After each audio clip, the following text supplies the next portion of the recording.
They call me a traitor, a defector, a fool. Perhaps they're right. I was once Commander Vextai of the Zephyrian Third Fleet, a warrior who led countless campaigns against what we believed was the galaxy's most dangerous threat. But then I met the humans, not on a battlefield of glorious conquest, but in the echoing silence of Crimson Ridge, the desperate ingenuity of Terra Nova, and the impossible defiance of Harmony Station. And with each impossible defense, each unexpected act of mercy, I didn't just witness their power, I witnessed their very soul. Now, I stand before my former enemies, offering a truth so terrifying, so profoundly alien, it might just save us all. A truth about what it means to be truly human. The surrender the neutral space station havens and drifted silently through the void, its corridors echoing with the footsteps of beings from a dozen different worlds. In a small interrogation room deep within the station's core, Captain Sarah Chen sat across from the most unlikely prisoner of war she had ever encountered. Commander Vex Tai of the Zephyrian Imperial Navy had surrendered himself voluntarily, walking into human space with his hands raised, and a story that he claimed would change everything to Vex Tai was an imposing figure even in defeat. His crystalline exoskeleton caught the room's harsh lighting, casting prismatic patterns across the metal walls. For arms hung loosely at his sides, while his large compound eyes reflected a weariness that seemed to go beyond physical exhaustion. The translator device on the table between them hummed softly, ready to convert his chittering speech into words Sarah could understand. "You said you wanted to tell us something important," Sarah began, her voice steady despite the surreal nature of the situation. "Something about why you're here instead of fighting with your fleet." Vextai's antennae twitched, a gesture Sarah had learned indicated deep emotion among his species. When he spoke, his voice came through the translator as a deep, resonant tone that carried the weight of terrible memories. "I have killed many of your kind, Captain Chen. I have destroyed your ships, burned your worlds, and taken lives that can never be returned. But I have come to understand something that my people refuse to see. We were wrong about humans, completely, catastrophically wrong." Sarah leaned forward slightly, intrigued despite herself. The war between humanity and the Zephyrian Empire had raged for 3 years, with no end in sight. If this commander truly had information that could help end the bloodshed, she needed to hear it. "Tell me," she said simply. The first lesson Vextai's compound eyes seemed to focus on something far beyond a room's walls, seeing battles fought on distant worlds under alien stars. "It began for me at Crimson Ridge, a small human colony on the edge of your territory. Intelligence told us it was a farming settlement with perhaps 2,000 inhabitants. No military presence, no defensive capabilities worth mentioning. Just families trying to build a life on a harsh frontier world." His voice took on a bitter tone. "We brought a full battle group, 3 heavy cruisers, 12 destroyers, and enough ground forces to level a city. The High Command said it would be a simple operation. Secure the colony, demonstrate Zephyrian strength, and move on to the next target. They expected the humans to surrender the moment our ships appeared in their skies." Sarah felt her jaw tighten. She had read the reports about Crimson Ridge, but the official documents told nothing of the human cost or the alien perspective. Here was a chance to understand what had really happened during those dark days. The colony administrator was a man named Marcus Webb. Vextai continued. "Before the war, he had been an engineer, someone who built water treatment plants and power generators. He had a wife named Lisa and twin daughters, both 8 years old. According to our intelligence, he was a peaceful man with no military training or combat experience." The alien commander's antennae drooped as he remembered. "When our fleet arrived, Webb sent a message to our flagship. Not a surrender, not a plea for mercy, but a simple statement that made no sense to us at the time. He said, 'Crimson Ridge is our home. We built it with our own hands, and we will defend it with our lives. If you want it, you will have to take it from us.'" Vextai paused, his forearms moving restlessly. Our fleet commander was amused. 2,000 civilians against a full battle group? It seemed like madness. We sent landing forces to secure the main settlement, expecting to find frightened farmers hiding in their homes. Instead, we found a fortress. The impossible defense. Webb had used the 3 days between our arrival and the landing to transform his peaceful colony into something we had never encountered before. Vextai said, his voice growing more animated as he recalled the battle. Every building had been fortified with agricultural equipment. The irrigation systems had been weaponized. Even the children were part of the defense network, carrying messages and supplies through tunnels that connected every structure. Sarah could picture it in her mind. Marcus Webb, using his engineering knowledge to turn farming tools into weapons, transforming a colony into a stronghold through pure human ingenuity and determination. But that was not the most shocking thing, Vextai continued. The most shocking thing was that every human in that colony chose to fight. Not just the adults, but everyone old enough to hold a tool or carry a message. They had turned their entire community into a single organism dedicated to one purpose, survival. The alien's voice took on a note of something that might have been respect. For 6 days, we fought through that colony. 6 days of the most brutal urban combat I had ever experienced. Every street was a battlefield, every building a fortress. And always we could hear Webb's voice over their communication systems, encouraging his people, coordinating their defense, reminding them what they were fighting for. Vextai's compound eyes fixed on Sarah's face. On the 4th day, we captured Webb's wife and daughters. According to our protocols, they should have been used as leverage to force his surrender. But when we brought them before him, something happened that defied all our understanding of warfare. What happened? Sarah asked, though she dreaded the answer. Webb looked at his family, and then he looked at us. And he said, I know you will try to use them against me. I know you think their capture will break my will to fight. But you are wrong. Their capture proves that we must fight harder, not surrender. Because if we give up now, what happens to all the other families on all the other worlds? The alien commander's voice dropped to almost a whisper.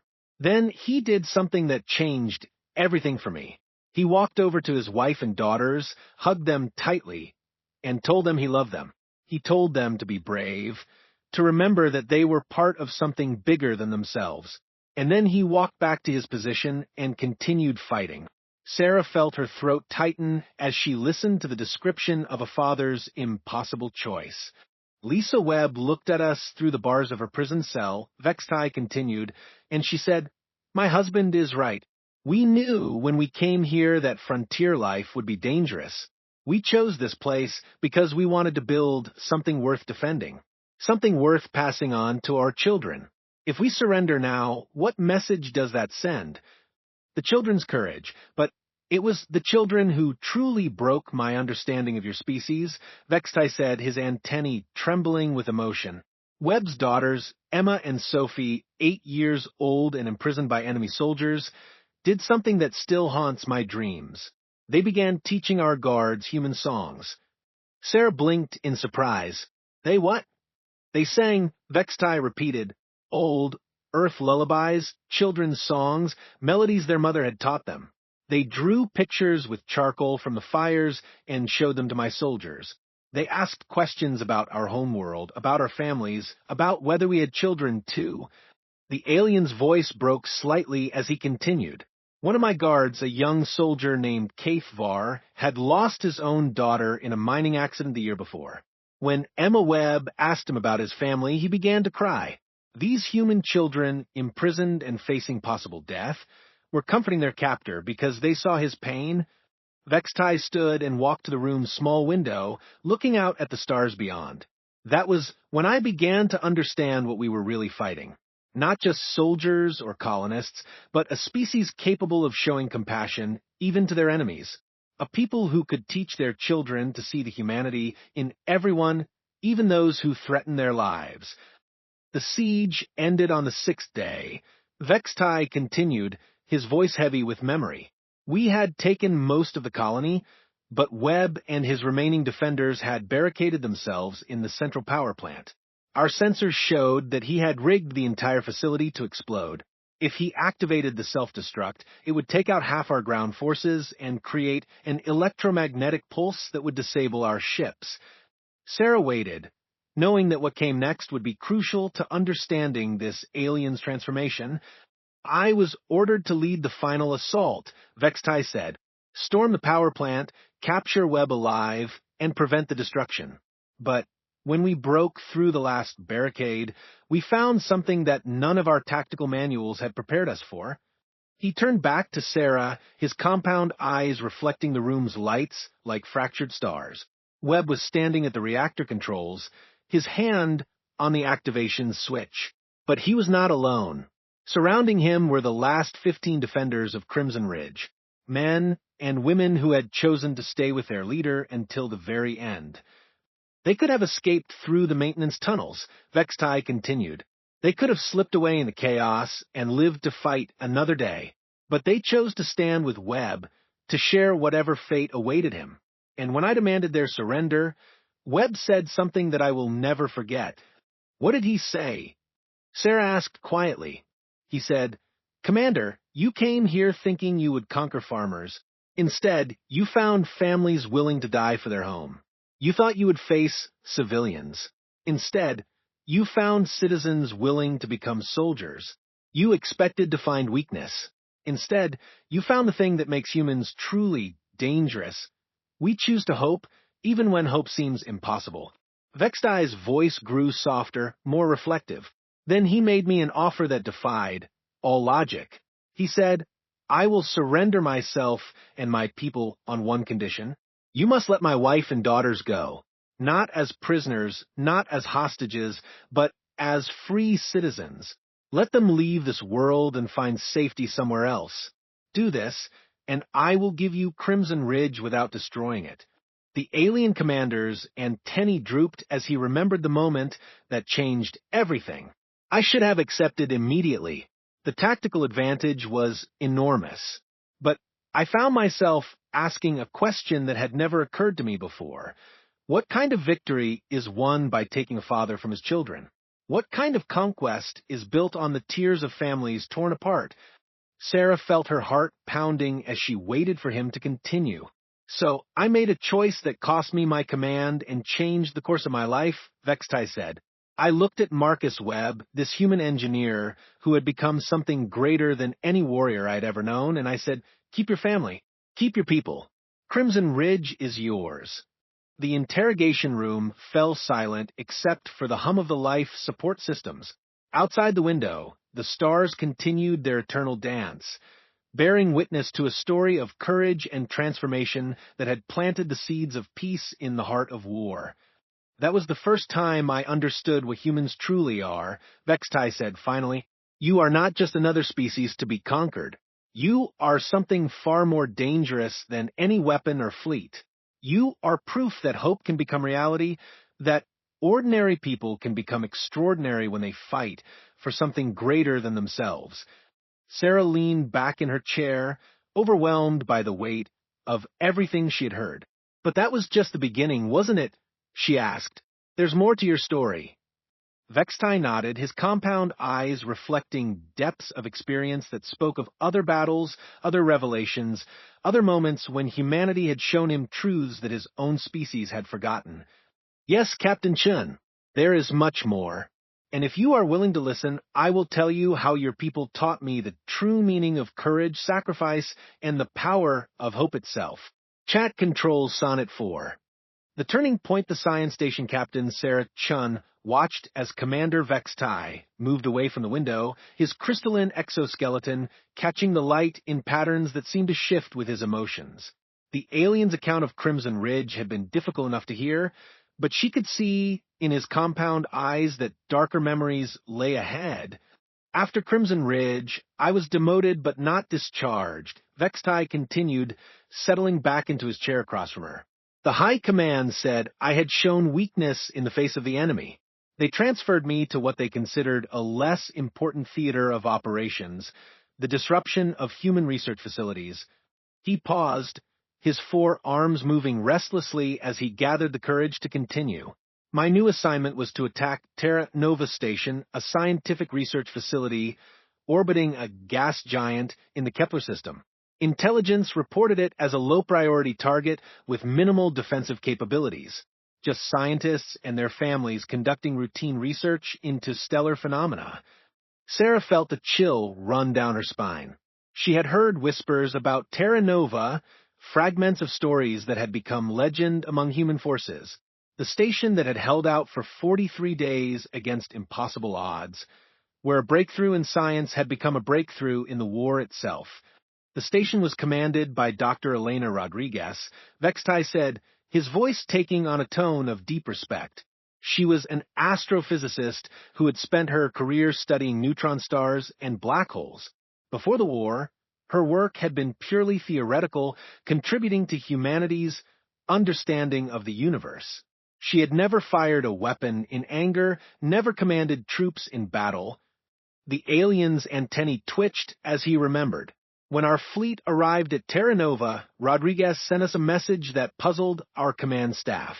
She said, "This station contains 12 years of research into gravitational anomalies and stellar collapse. This knowledge belongs to all sentient life in the galaxy. We will not allow it to be destroyed or perverted for military purposes." Vextai's voice grew more animated as he continued. Our fleet commander laughed at her words. What could a handful of scientists do against a military force? We had brought enough firepower to reduce the station to scrap metal within hours. But Rodriguez had something we did not understand. She had time to prepare, and she had the most dangerous weapon any human can possess. Which was? Sarah asked, though she suspected she already knew the answer. Curiosity, Vextai replied. Pure, unstoppable human curiosity, combined with the desperate need to protect something precious. The impossible defenses, the siege of Terra Nova, began as a standard operation. Vextai continued.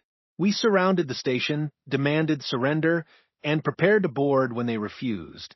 But from the very first moment our ships moved into attack position, we knew something was wrong. His compound eyes fixed on a point beyond the room's walls, seeing a battle fought years ago in the cold depths of space. The station's defensive grid activated, but these were not standard weapons. Rodriguez and her team had modified their research equipment into something entirely new. Their particle beam arrays, designed for studying cosmic radiation, had been reconfigured as directed energy weapons. Sarah leaned forward, fascinated despite the grim nature of the story. They turned their scientific instruments into weapons. Not just weapons, Vextai corrected. Weapons that operated on principles we had never encountered. Rodriguez had discovered a way to create localized gravitational distortions using their stellar observation equipment. Our ships would move in for attack runs and suddenly find themselves pulled off course by artificial gravity wells. The alien's voice took on a note of amazement as he described the battle. For 3 weeks, we tried every conventional assault tactic in our database. Direct attacks, boarding attempts, siege bombardment. Nothing worked. Every time we thought we had found a weakness in their defenses, Rodriguez would implement some new modification that turned our own weapons against us. Vextai stood and began pacing, his 4 arms gesturing as he spoke.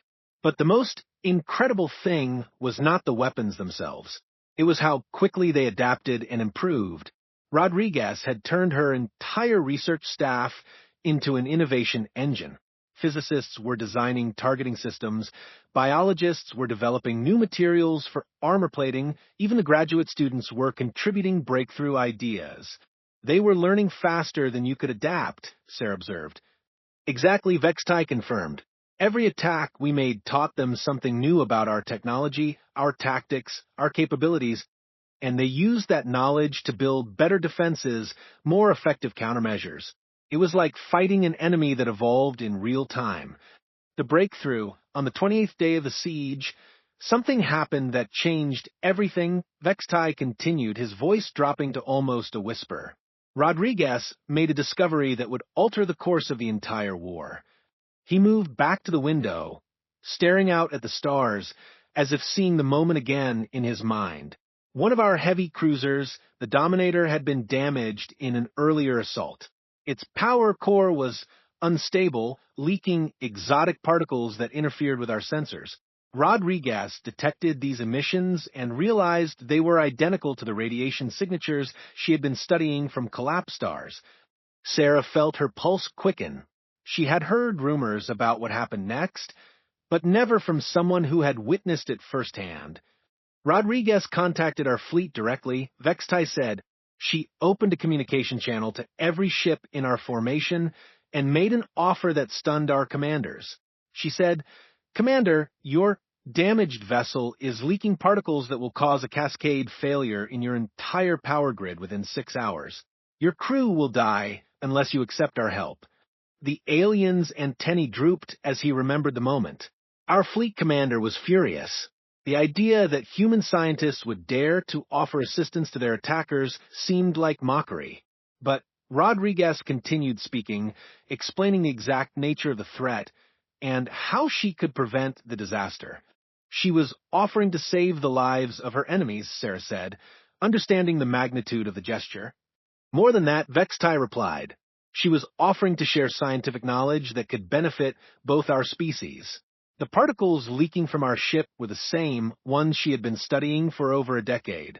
She understood their properties better than our own engineers. Vextai turned back to Sarah, his compound eyes reflecting something that might have been shame. "I was aboard the Dominator when the crisis reached its peak. Our chief engineer reported that the power core would breach within minutes.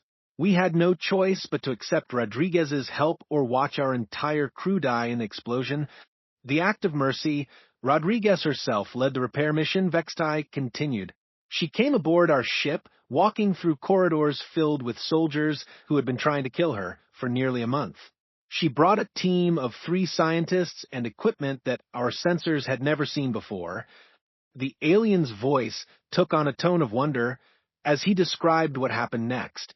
"She worked for 18 hours straight, reconfiguring our power systems using principles from her gravitational research. She explained every step of the process to our engineers, teaching them techniques that our most advanced laboratories had never discovered." Sarah felt her throat tighten as she listened to the description of courage in its purest form. But the most remarkable thing, Vextai continued, was how she treated our wounded crew members.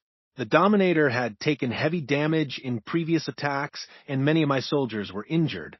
Rodriguez insisted on treating them before she began her technical work. The alien's forearms moved in what Sarah recognized as a gesture of deep emotion among his species. She had brought medical supplies from Terra Nova, resources that her own people desperately needed for their own wounded. But she used them to save the lives of enemy soldiers without hesitation or condition. When I asked her why, Vextai said, his voice breaking slightly, she said something that will haunt me for the rest of my life. She said, "Science is about understanding the universe and everything in it. That includes understanding that all intelligent life has value, regardless of which side of a war they happen to be on." The choice after Rodriguez saved the Dominator, our fleet commander ordered her arrest. Vextai continued. She was to be taken as a prisoner and interrogated about human defensive capabilities. But something had changed among our crew during those 18 hours. He moved back to his chair, his compound eyes focused on Sarah's face. The soldiers who had fought to capture Terra Nova for a month had watched this human scientist risk her life to save theirs. They had seen her treat their wounds, share her knowledge, and show them kindness even though they were her enemies. Sarah waited, knowing that what came next would be crucial to understanding Vextai's transformation. When the security team came to arrest Rodriguez, my crew refused to cooperate, Vextai said. Not openly, not in a way that would be considered mutiny, but they found ways to delay, to create confusion, to give her time to return to her station safely. The alien's antennae twitched as he remembered the moment that changed everything for him. I was faced with a choice: follow orders and arrest the human who had saved my ship and my crew, or find a way to let her go. For the first time in my military career, I chose to disobey a direct command. "What did you do?" Sarah asked quietly. I told Rodriguez that she had 15 minutes to return to Terra Nova before I would be forced to detain her. Vextai replied. Then I created a mechanical failure in our transporter systems that would delay any pursuit. She looked at me with those dark human eyes and said, "Thank you for choosing compassion over duty." Vextai's voice grew softer as he continued. But before she left, Rodriguez did something that defied all logic. She gave me a data crystal containing some of her research findings. Not military secrets or defensive technologies, but pure science. Her discoveries about gravitational manipulation and exotic particle behavior. She shared her life's work with you, Sarah said, amazed by the gesture. She said that knowledge belonged to all intelligent species. Vextai confirmed that the universe was too vast and complex for any one race to understand alone. She said that maybe someday Zephyrians and humans could work together to unlock its secrets instead of fighting over territory. The aftermath, the siege of Terra Nova, continued for another 15 days, Vextai said, his voice heavy with memory.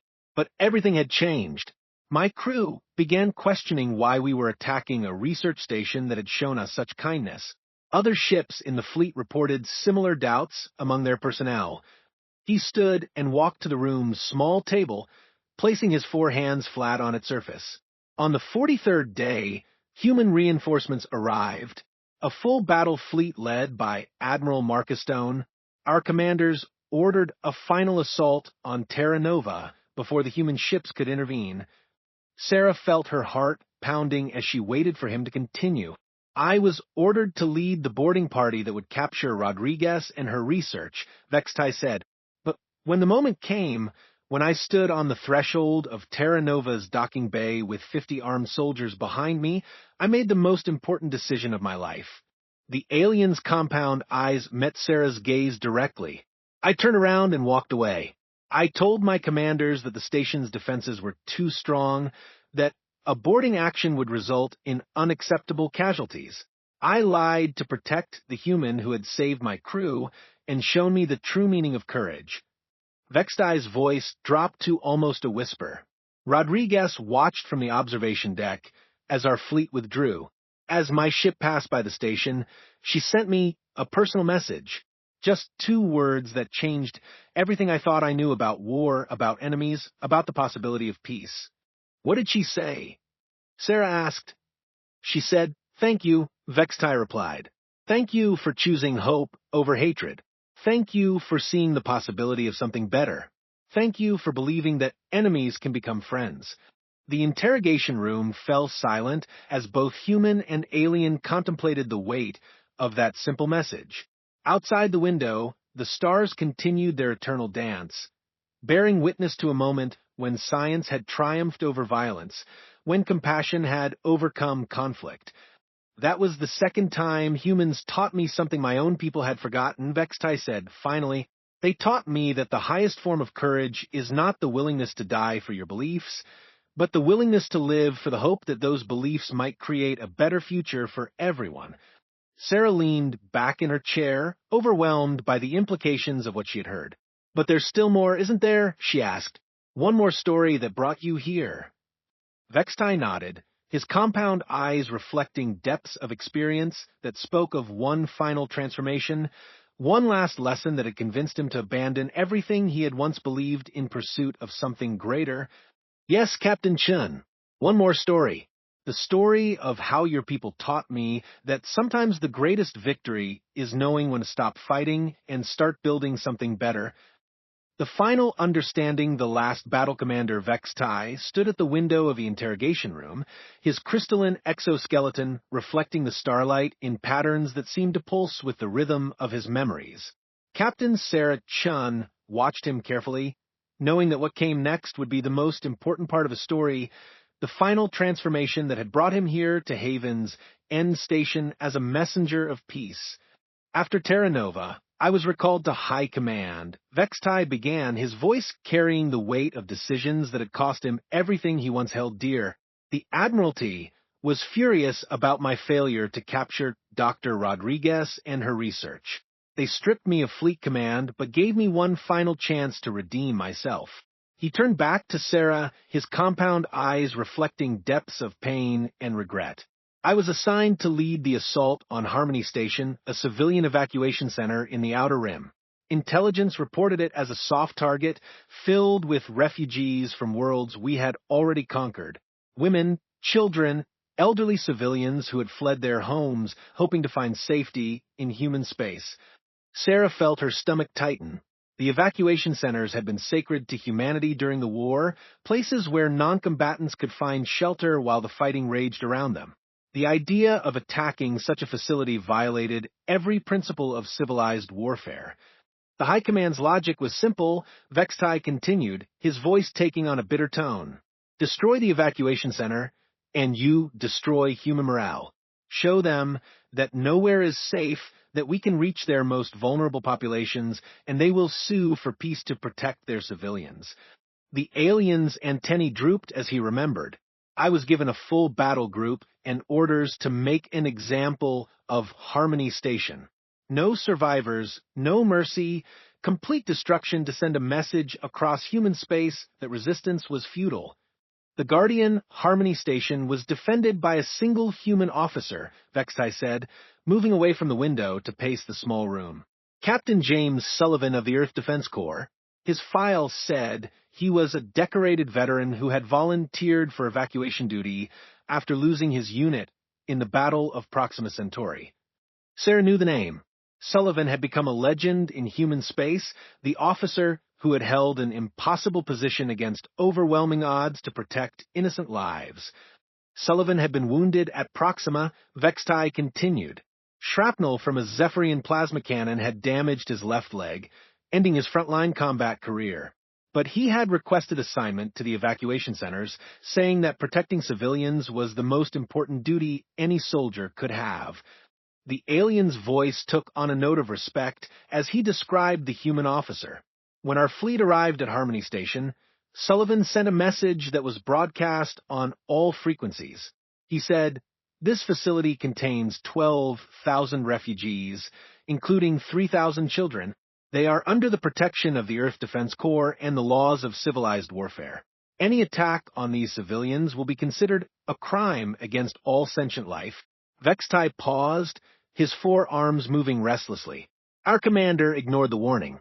According to our orders, there were no laws in this war except victory and defeat. We began our approach, expecting to overwhelm the station's minimal defenses within minutes. But Sullivan had prepared something we never expected. Vextai continued, his voice growing more animated. He had turned Harmony Station into more than just a shelter. He had made it into a symbol of everything humans were fighting to protect. The impossible defense. The attack began at dawn, station time, Vextai said, his compound eyes focusing on something beyond the room's walls. We brought everything we had, heavy cruisers, assault ships, boarding craft, enough firepower to reduce a small moon to dust. Sullivan's defenses consisted of outdated orbital platforms and a handful of patrol boats crewed by volunteers. Sarah waited, knowing that what came next would defy every conventional understanding of military tactics. For the first hour, the battle proceeded exactly as our tactical computers predicted. Vextai continued. We destroyed the outer defense platforms, disabled the patrol boats, and began approaching the station itself. Sullivan's forces were clearly outmatched, and surrender seemed inevitable. The alien's voice took on a tone of wonder as he remembered what happened next. But then something extraordinary occurred. Ships began arriving from every direction. Not military vessels, but civilian craft. Cargo haulers, passenger transports, mining ships, even personal shuttles. Thousands of them, all converging on Harmony Station. Sarah felt her heart pounding as she listened to the description of humanity's spontaneous response to the threat. The civilian ships positioned themselves between our fleet and the station, Vextai said. They had no weapons, no armor, no way to fight back against our firepower. But they formed a living shield around Harmony Station, volunteers willing to die to protect the refugees inside. The alien's antennae trembled as he continued. Our commanders ordered us to fire through the civilian vessels to reach our target.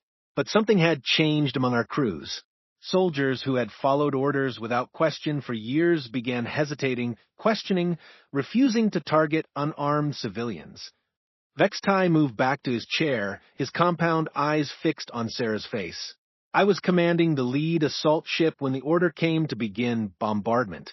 For the first time in my military career, I found myself unable to give the command to fire.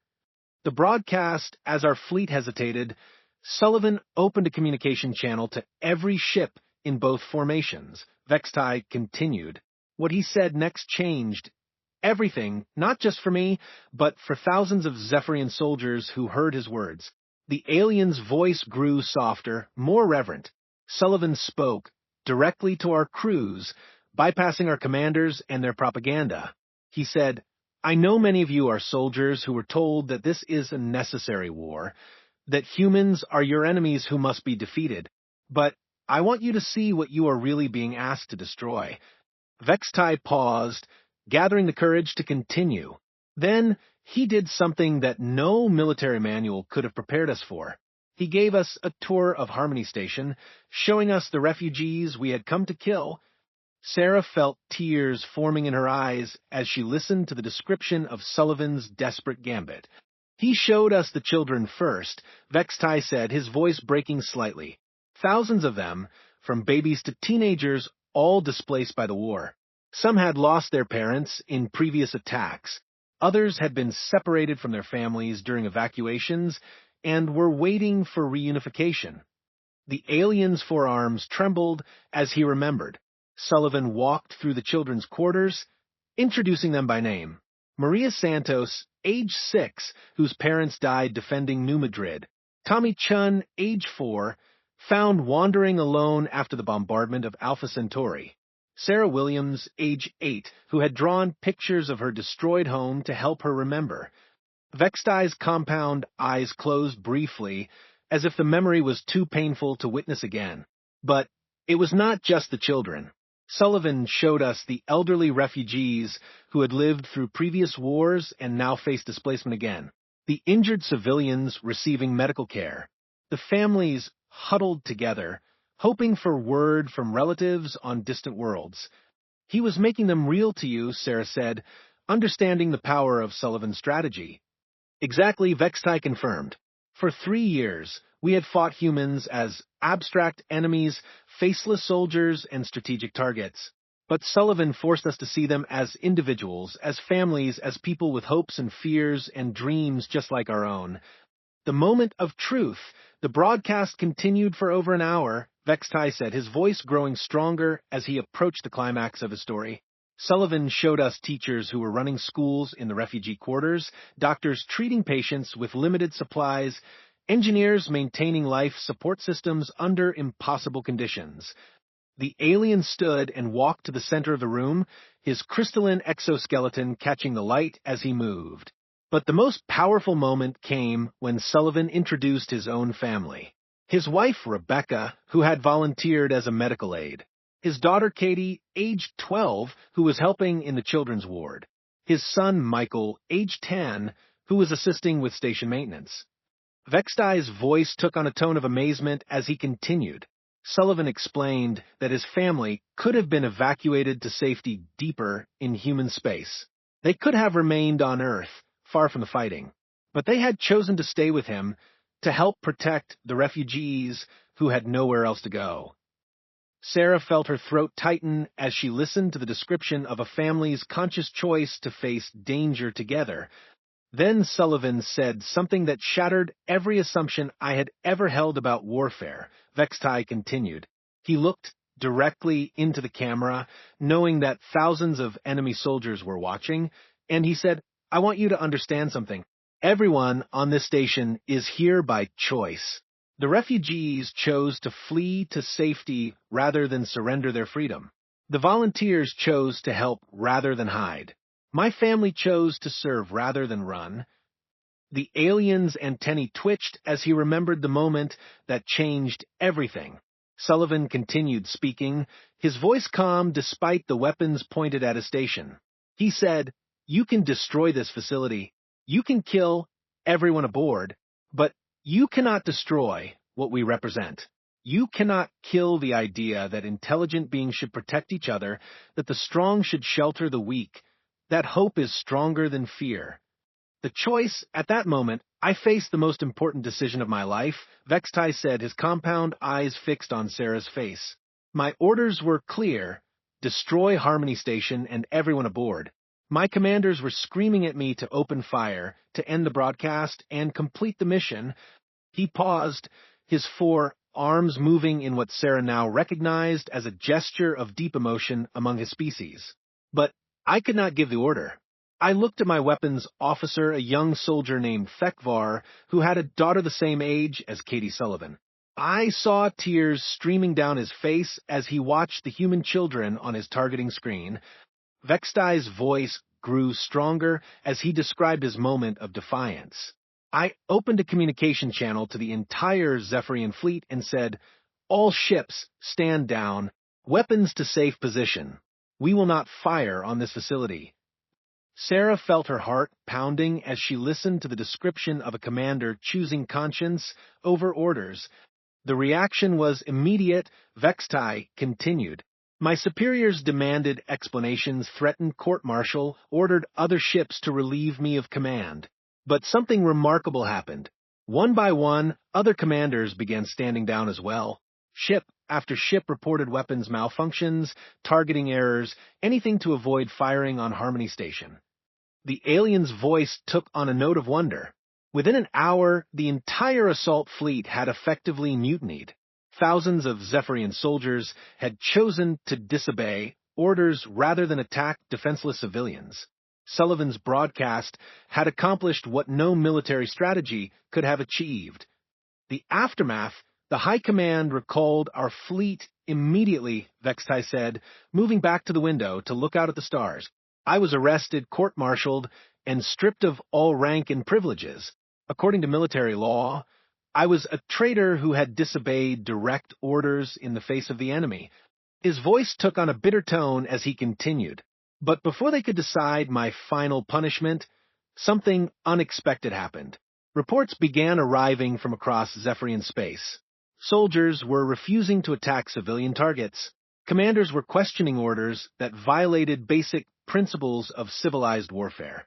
The broadcast from Harmony Station had been recorded and was spreading through our fleet communications. Sarah leaned forward, fascinated by the description of how one act of moral courage had rippled across an entire military force. Within weeks, the war had effectively ground to a halt, Vextai continued. Not because either side had achieved victory, but because too many soldiers on both sides had begun questioning why they were fighting. The High Command tried to suppress the recordings, but it was too late. The truth had spread too far, touched too many hearts. The alien turned back to Sarah, his compound eyes reflecting something that might have been hope. 6 months later, the first peace negotiations began. Not because of military pressure or strategic considerations, but because ordinary soldiers on both sides had seen Sullivan's broadcast and realized that the war had become something neither species could morally continue. The mission, I was released from prison when the armistice was signed, Vextai said, settling back into his chair. Officially, I was a disgraced ex-officer with no future in Zephyrian society. But unofficially, I had become something else entirely, proof that even enemies could change their minds when confronted with truth. His voice took on a tone of determination as he continued. That is why I am here, Captain Shin. Not as a prisoner seeking mercy or a defector fleeing justice, but as a messenger carrying proof that peace between our species is not only possible, but inevitable. Sarah felt her pulse quicken as she realized the true significance of Vextai's surrender. You're not just telling me these stories for confession, she said. You're here on a mission? Yes, Vextai confirmed. I represent a growing movement within Zephyrian space, soldiers and civilians who believe that the war must end permanently, not with conquest or surrender, but with understanding. People who have seen Sullivan's broadcast, who know the stories of Marcus Webb and Dr. Rodriguez, who understand that humans are not enemies to be defeated, but potential allies to be embraced. The alien's antennae twitched with emotion as he continued. We call ourselves the Harmony Coalition, named after the station that changed everything.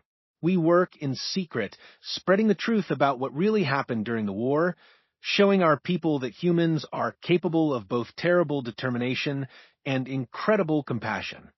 Vextai leaned forward, his compound eyes intense with purpose. But we need help from humanity as well.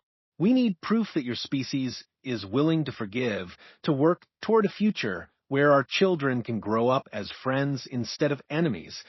The revelation, there is something else, Vextai said, his voice dropping to almost a whisper.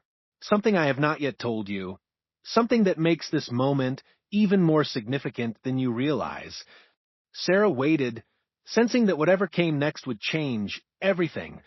Captain James Sullivan survived the war, Vextai said, his compound eyes fixed on her face. He is alive, living quietly on a colony world with his family. And 3 months ago, he sent me a message. The alien's voice took on a tone of wonder as he continued. Sullivan said that he had been following reports of the Harmony Coalition, that he knew about our efforts to build peace between our species, and he asked me to deliver a personal message to any human officials I might encounter. Vextai reached into a small pouch attached to his exoskeleton and withdrew a data crystal, placing it carefully on the table between them. He said to tell you that Harmony Station was never just about protecting refugees. It was about proving that even in the darkest moments of war, it is possible to choose hope over hatred, compassion over conquest. Sarah stared at the crystal, overwhelmed by the implications of what she was hearing. Sullivan's message is simple, Vextai concluded. He says that if a disgraced Zephyrian commander can risk everything to build peace, then surely our species can find a way to build a future together. He says that the children who were protected at Harmony Station are now growing up, and they deserve a galaxy where such protection is no longer necessary. The interrogation room fell silent as both human and alien contemplated the weight of the moment. Outside the window, the stars continued their eternal dance, bearing witness to the possibility that enemies could become allies, that understanding could triumph over fear, that love truly was the most powerful force in the universe. So that is my story, Captain Chen, Vextai said finally. The story of how humans taught me that courage is not the absence of fear, but the triumph of hope over despair. That compassion is not weakness, but the greatest strength any being can possess. That sometimes the most important victory is not defeating your enemy, but helping them become your friend. Sarah reached across the table and picked up the data crystal, feeling its weight both physical and symbolic. In her hands, she held not just a message from one officer to another, but the possibility of peace itself, delivered by a former enemy who had learned the true meaning of humanity. What happens now? She asked as Vextai's compound eyes reflected the room's lights like stars of hope in the darkness of space. Now we begin the real work, he said. The work of building bridges instead of weapons, of writing treaties instead of battle plans, of teaching our children that the universe is vast enough for all of us to explore together. The alien stood and moved to the window one final time, looking out at the infinite expanse of stars that awaited their shared future. The war is over, Captain Chen. The question now is whether we have the courage to win the peace.